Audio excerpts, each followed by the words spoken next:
Hey, what's up, everyone? Welcome back to Elite Physique University. I'm John Gorman, your host. Got Jason Theobald in the house. Jason, what's going on, man? How are you?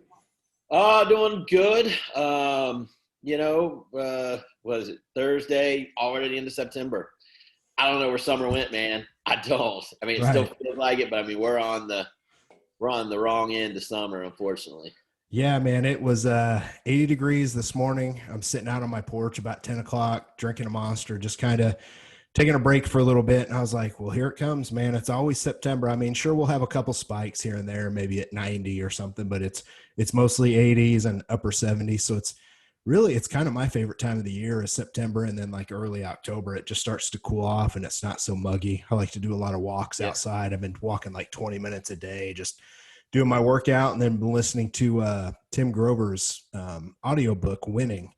I have the Okay. hard Great copy book. too. Yeah, excellent. Have you read it? Yes, I have a couple times. Yeah.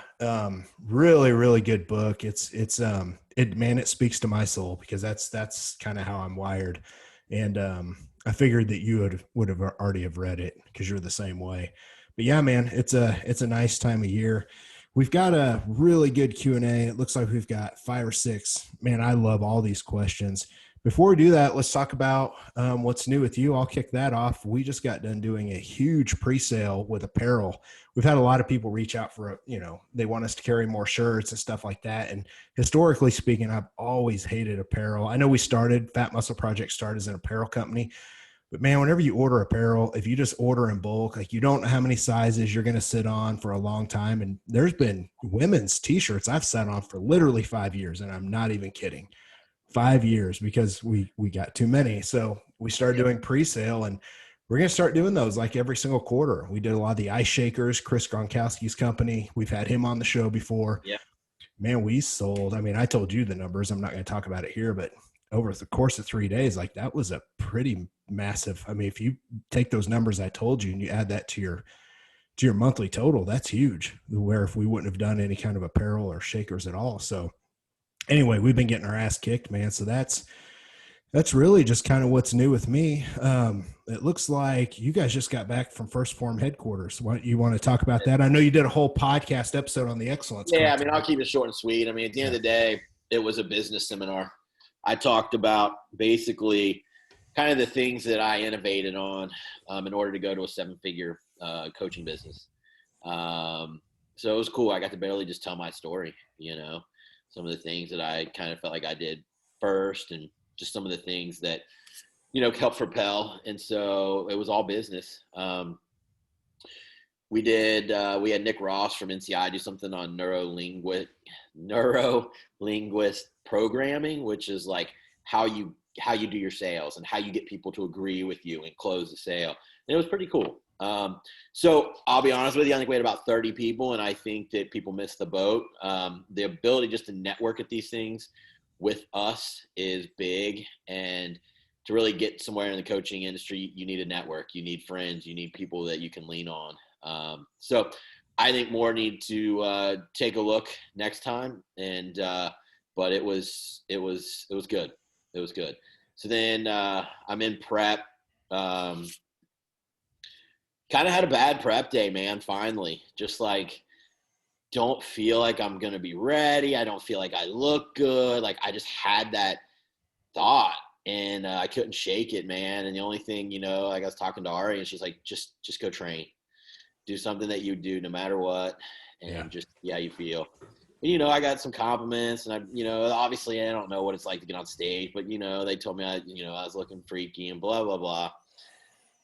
So I guess my mind's a little bit better, but it was a rough day if I'm being honest. But even pros have them. So I think it's just one of those things, going fighting through the prep thing. So Let's talk about that just for a second. So our last episode, we really broke down your prep, and fast forward, we'll just kind of pull back the curtain for a minute. You've been on 50 carbs a day and upped your fats to really kind of deplete, get the lower back and the glutes and hams kind of tightened up. You're on what, day 3 or 4 of that? How much of that do you think was probably part of it? probably a lot. Yeah.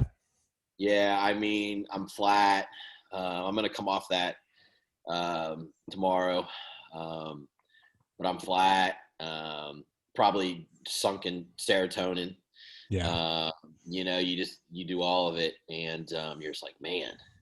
But it was needed. My BG was actually running high, which is weird on a diet, but you know, when I run a little higher anyways, and growth hormone can do that to you. It can make you lose insulin sensitivity.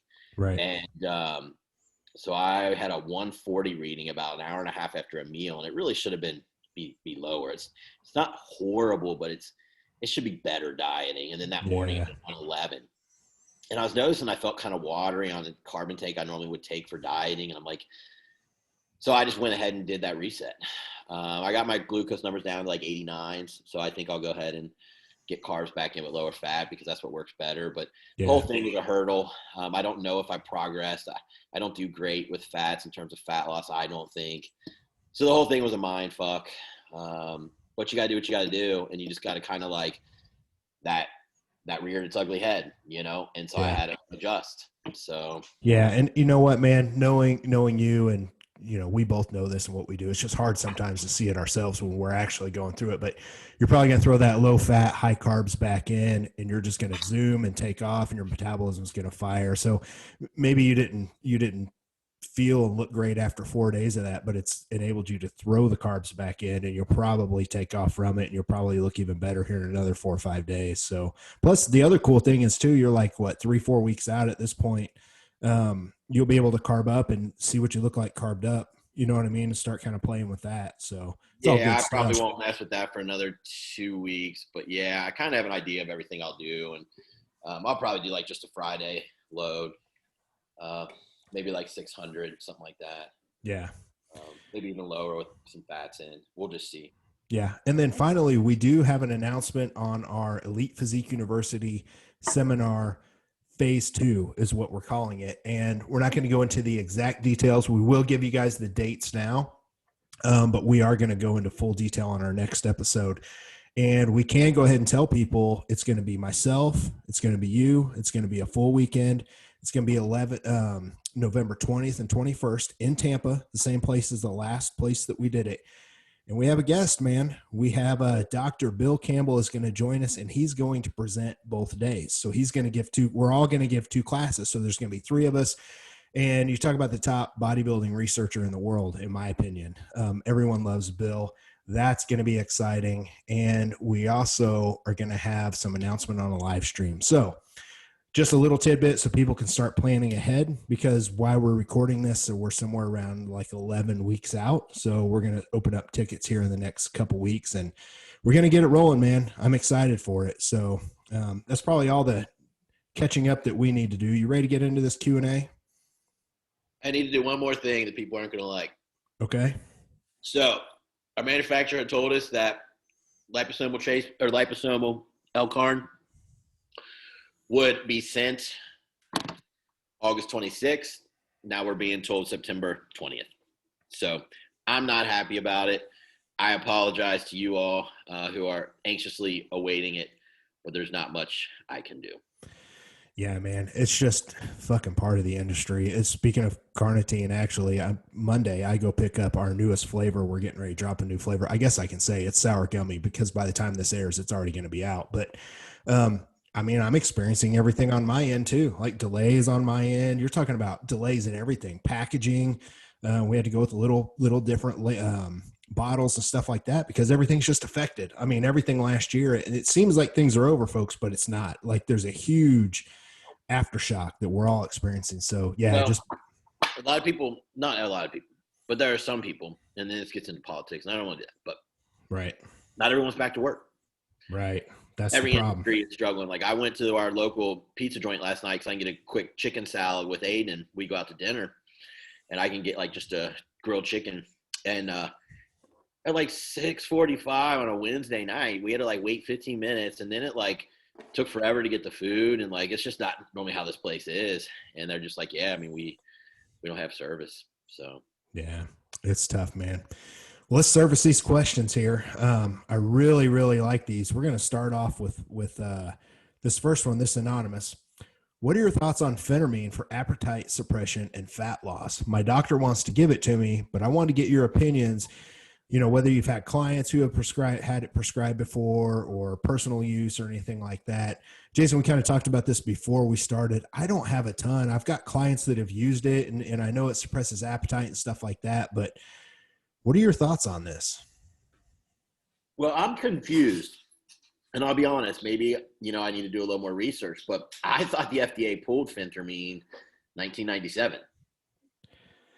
Man, I've got clients coming to me that But are still having it now prescribed. I'm being told no by a reliable pharmacist. So I don't know, what was pulled or what the issue was in the 90s, but I will say that I know there was some lawsuits with heart valve issues.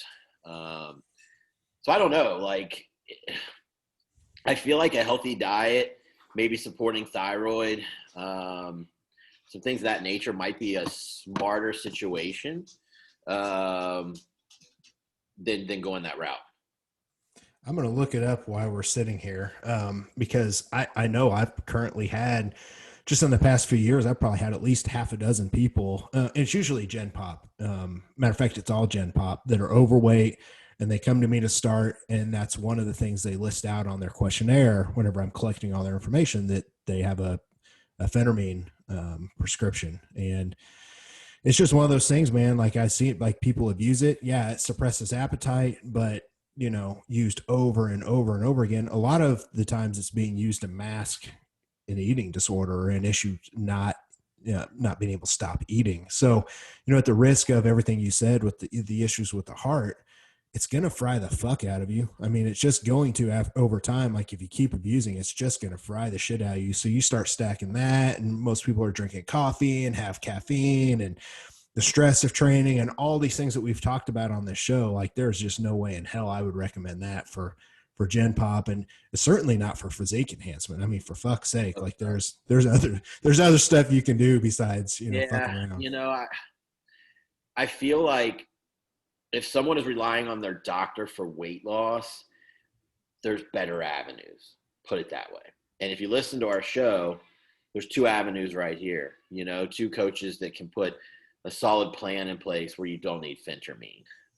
Yeah. So I'm reading it here. It says Phentermine is still available by itself in most countries, including the United States. However, because it's similar to amphetamine, it's classified as a controlled substance in many countries. So it is here. It's just obviously controlled, which it looks like amphetamine. So you're going to have adrenal issues like you were talking about. I mean, yeah. Eventually it's going to downregulate, the output of adrenaline and all these different things. So when you do pull it, you're going to be, in a world of hurt. And it did show that it had been been banned and put back in and banned and put back in multiple times. Okay. So it's definitely one.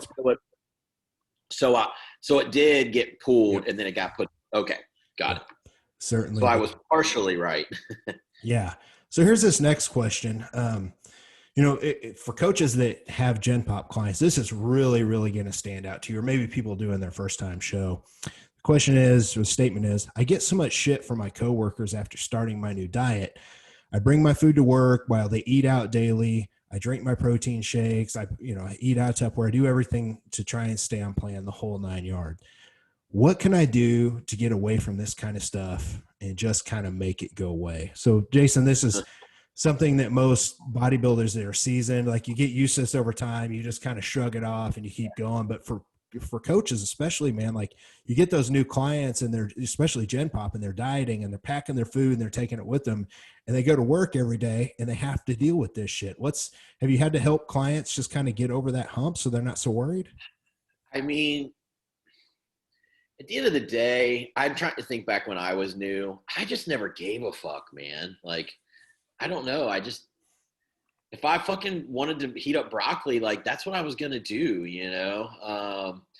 fish, whatever. Like, I'm allowed to use that fucking microwave as much as you are. And if you don't like the way I eat, it's because it's how you feel about yourself, not how I'm making you feel.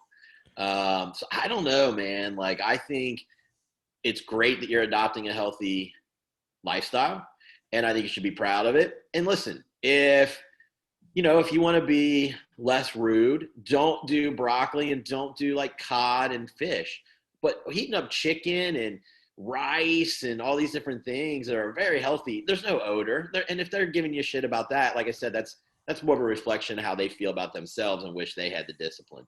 Yeah. So I would like to just say, don't give a fuck. But if you really want to avoid issues, then broccoli's a big culprit, and so is like fish, and Yeah. you warm that up. Otherwise, most healthy food doesn't really have that big of an odor. So if they don't like you packing healthy food, well, that's on them.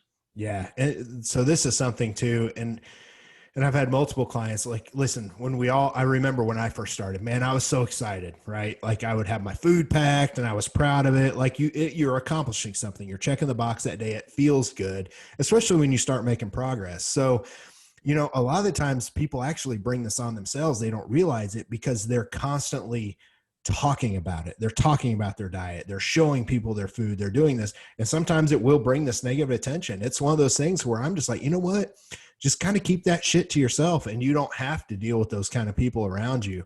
That's always just kind of been my take. And, once you do this for a while, you'll also notice that later on, and you have to be ready for this, you go drop 20 pounds, you're eating out of your Tupperware. Guess who's going to come fucking ask you for help? They're going to fuck with you at first, but then they're going to be like, hey, so can you help me with the diet?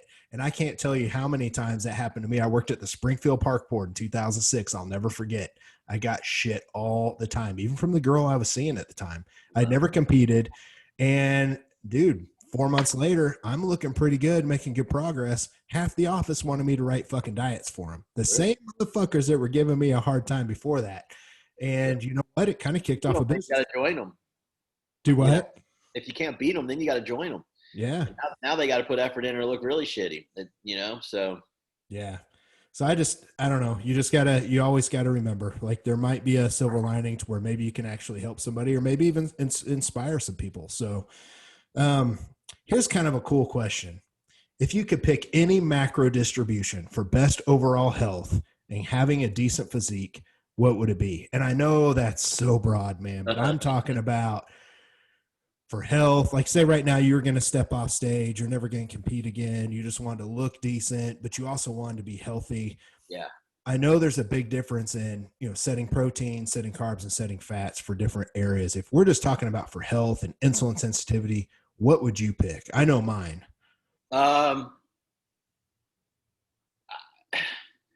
I probably would go with what makes me feel best. And if I go too low of fat, my SHBG tanks, that takes libido with it. I know everyone's like, oh, do you want your SHBG low? Not as low as mine goes. Mine goes into like 4s and shit.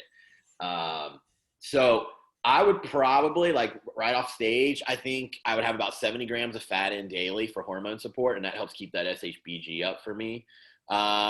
Protein, for me, I bloat, man. Like I started these diets on 300 and I just can't do it, dude. I get indigestion. Like I feel terrible. My stomach's out to here. I've got it down to like 240 now. So my off-season protein, I'll be honest with you, it was probably 200. And then my carbs were like 400, 500. That's where I just feel best. So somewhere around there. Is that going to help anyone else? Nope. But what I will tell you is don't go too low on fats if you're natural athletes out there.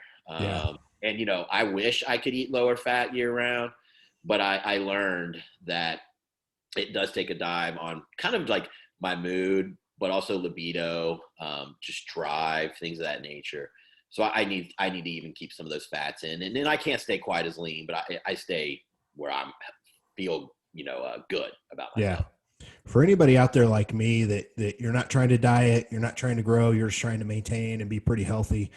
I like to set my protein somewhere around anyway, and I'm so flexible. At 200 to 250 is fine for me because that's not going to be too high, but it's also not going to be too low. So I try and get about 5 meals in, 50 grams of protein. But the big kicker with me is I think a lot of people can get by with only pre and post workout carbs and setting the rest of their calories to be made up with protein and fats, just from an overall health standpoint. And it helps with insulin sensitivity. It helps keep that good. Now we're talking, extreme ectomorphs and people like that. We're not talking, those are outliers, but pre and post workout carbs is pretty good. And then you make up the rest of their calories with protein and fats, but that also depletes you a little bit during the week when you train. So then when you do want to go have that free meal or that high carb day or whatever, your muscle cells are a little bit depleted. You can eat and it's going to store in the muscle cell instead of, if someone like me is hammering carbs all week and then I go have a free meal, like it's going to Right. store as fat a lot easier. So I've just noticed that for people like me, and like you and I are completely different physiques. So I just, I guess people really just need to kind of feel it out and see where they're best and what their goal is. So I'm just real big on insulin sensitivity, being a fatty myself, and that just seems to kind of help hold me in check. Yeah. Yeah. No, I mean, that makes total sense. Um, I've just found that I can get away with that. And a lot of those carbs, probably about 300 are pre, intra, post in the off Yeah. season. So I'm only taking in like 200 at like 4 other meals.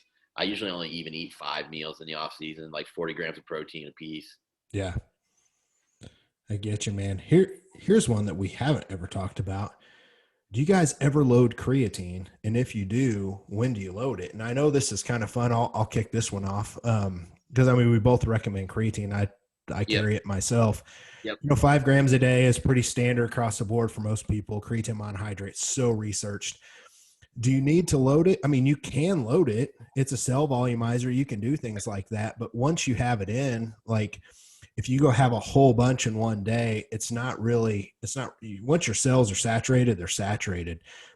But man, I've done this with people to where, like if they've had to make weight, I've had them pull creatine like 10 days out or a week out so they can deplete those creatine stores. And then when they go to like either make weight or carb load or whatever, I'll throw it back in at 5 grams for 4 or 5 meals and do that for 2 or 3 days leading up to whatever it is or the day before. So there are times to kind of load it and deplete it and things like that. But other than that, I don't really do a lot of loading. Do you? I don't at all. Everything I've read says that, yes, and I think that's what you were saying. The stores get saturated faster, but at 5 grams over a week, you're still going to get there. So when you load, you risk more like GI distress, cramping of the gut, but cramping of the muscles, it seems. So there's really, I don't know, like when it first hit the scene, I think companies liked you to do that because you'd swell really fast. Yeah. And now, you know what I mean? It's like, oh my God, this stuff's awesome. And it was like, it was the first thing I ever took to like literally put a little visual change to me when I'm training, Yeah. So I think that was a lot of it. Anymore, like I don't even know, like on the back of a creatine bottle, if it even talks about loading anymore. I think it might just say like one serving is 5 grams. Take a serving or two a day. I don't know. I could be wrong, but Yeah. That's pretty much what mine says, man. I remember for any of you old folks out there like Jason and I, if you remember EAS, phosphagen HP way back in the day. And then the other thing too, and that actually had carbs in it, but the other thing people were real big on was like drinking grape juice with it. It was always like to shuttle it in with insulin, but you don't really need that. Like it'll cross the cell without. yeah, So, yeah, yeah. Good old creatine loading, man. yeah. That Here's shit a, hit. That shit hit in college, and I was like, "Oh my God, this is great! Up 5 pounds, looking bigger. My medium's fitting tighter."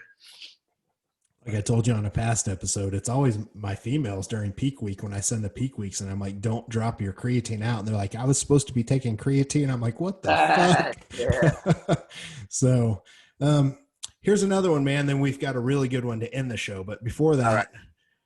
if you could just pick one, biggest mistake you see all the time using PEDs. Okay. Gosh.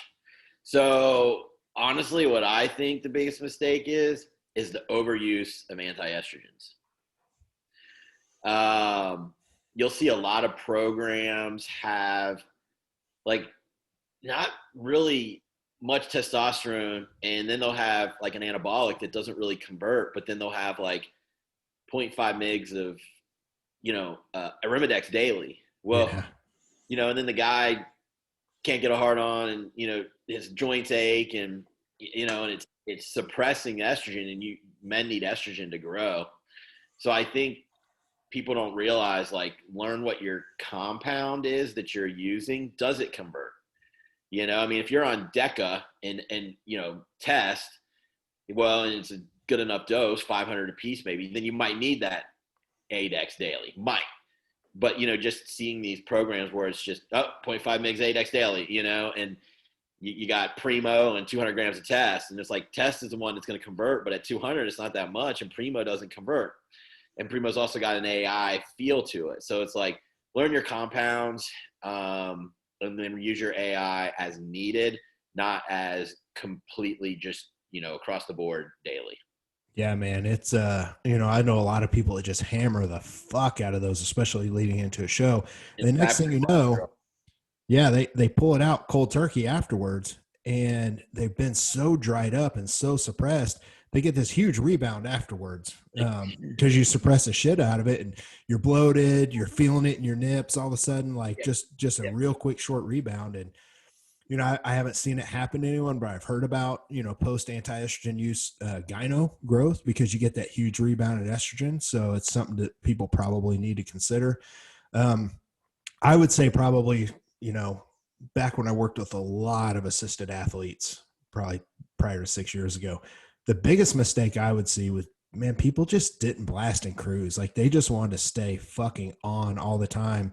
And they didn't take time to reset the androgen receptor and let it free up. And, whether you're coming off completely, like you talked about a few episodes ago, or just cruising is enough to like give it a break. You know what I mean? Like if you're running 750 tests and you just want to, cruise for 12 weeks on, 200, like an HRT does. I just saw so many people not doing that, man. They just stayed on for fucking years and years. And then, that leads to major problems, as we all know. So I don't know, man. I agree with that.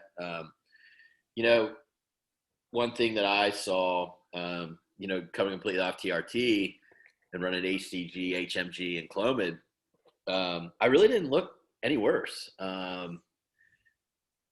lost water weight, so I looked pretty lean. But for a month, I really don't think I lost any muscle because like literally a week later, once I got the TRT back in, and then I upped my food a little bit because I was more efficient, I was back up to 190 like in a week. So a lot of it's just water weight, and that resetting sometimes is just amazing, man, for just libido response to smaller amounts, just letting things reset. So Yeah, and I think too, man, like it's not like a lot of these guys will come off massive doses. I mean, I've seen guys sure, taking 2 grams of that fuck a matters. week. 100% that matters. Yeah. Yeah, they come off and they shrivel up to fucking nothing because they're going from massive amounts to Right. very low. So like, okay. And I really like this last question. I've had to deal with this quite a bit with my natural folks. Does it matter when I get my test levels checked, when I get my labs done to check my testosterone levels? I heard there's a difference in AM and PM test levels. And also, I wanted to add to this, we can talk about it, if you're on HRT or you're assisted, how many days after a shot should you go in and get tested? So on the AM and PM thing, first of all, for natural folks, it's super important to understand, like when you wake up, like your test levels peak in the AM. So like by 8 a.m. or so, the studies that I looked at, by 8 a.m. it's at its peak, and then it rapidly starts to decline. So if you go do it, say at 2 o'clock PM, you can see a drop of anywhere from like 200 to 300 total test. So here's the thing: if you're natural and you go get tested first thing in the morning, right, and you read like a 450, and then you do everything and you're trying to get your test levels up, and then you go test again 12 weeks later, and you go in at like 3 o'clock in the afternoon, and all of a sudden you're lower, or maybe you did get your test levels up, but now they're dropping, it's going to show you no progress. You always need to test. This is what I recommend: test first thing in the morning and always do it the same. And if you test in the afternoon, you're probably going to be lower than what your morning is, but you need to test again 12 weeks later in the afternoon. That's what I recommend to my folks. And I think you're recommending the same thing. Is that right, Jason? I am. I mean, just be consistent. And if you are Yeah. on TRT, like, I don't know, if you take it once a week, maybe just test in the middle. So, like, on the fourth day of since you took it, and then just be consistent. I mean, no doubt, if you only dose once a week and you get it tested the morning after you take a dose, I mean, you're going to be higher. So then if you might as well get it done all those times, or know that it's going to be higher. A lot of guys do 100 mgs on Monday and 100 on Thursday to kind of keep things more steady. So I'll be honest with you, if you're dosing like that, just take it a day or something after one of the doses, because you're never really going to be having that lull, that spike and lull, really. So just be Yeah. consistent, but I think you're splitting hairs. You just got to be consistent. Yeah, I've got to give a shout out to Scott Odie. He's with Summit Rejuvenation Centers. He had messaged me back and forth. I had posted someone's lab, and I didn't even catch the times, and the times were off. One was morning, one was evening. I'm like, shit, dude. I just looked at the numbers. I wasn't even paying attention, and I knew that, but I just had. I told my guy, get it done in the morning every time you go. And he didn't. He did it in the afternoon, and it was off quite a bit. So he messaged me. He's like, hey man, like I really like what you guys are doing, but don't forget about this. I'm like, you know what? I knew that. I just didn't even look at it. So shout out to Scott for reminding me of that, which led to a really good question. So man, I like these Q&As. We've got our next episode is going to be pretty good. I'm going to keep that tight and under the lid. We do have some guests coming up as well, but we're going to break down the Physique Summit, or not the Physique Summit, Elite Physique University Phase 2. I'm super excited for that, and tickets will be available. So stay tuned. Jason, you got anything else you want to talk about before we head out of here? I don't think so, man. I think this was a pretty good, quick episode, but it had some nice questions. So I'm good to go. Yeah, man. Me too. For myself and Jason, we're out of here. See you guys.